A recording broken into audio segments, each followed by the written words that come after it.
তোমাদের যখন একে অপরকে এতই পছন্দ, তাহলে দেনা পাওনার কথাটা একটু বলে নি। বাবা, আপনি আপনার সব থেকে দামি জিনিসটা আমাকে দিচ্ছেন, আপনার নিজের মেয়েকে আমাকে দিচ্ছেন। এরপরে আমার আর কিছু চাওয়ার নেই বাবা। না না বাবা, ওরকম বললে হবে না বাবা। আমরা মেয়ের বাড়ির লোক, তোমাকে তো কিছু নিতেই হবে, খাট, আলমারি, ফ্রিজ, টিভি, যা কিছুই হোক। বাবা, আপনার আমাকে দেখে কি ওরকম ছেলে মনে হয় যে আমি একটা ফ্রিজ কিনতে পারবো না? একদিনের বাসি ভাত যদি না আমি ঠিক করে রাখতে পারি, তাহলে আপনার মেয়েকে সারা জীবন খুশি রাখবো কি করে আমি? কি অসাধারণ পারিবারিক শিক্ষা!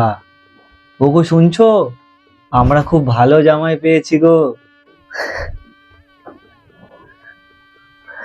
আমাকে প্রয়োজনে নিজের ছেলে মনে করে কিছু সাহায্য করলেই হবে বাবা। আমার এর থেকে আর বেশি কিছু চাওয়ার নেই। অবশ্যই, তুমি তো আমাদের ছেলের মতো, তুমি বলো না কি সাহায্য লাগবে।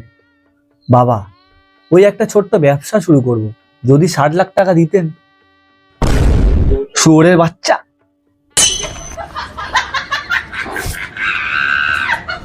মজার মজার ভিডিও পেতে সাবস্ক্রাইব করে দিন।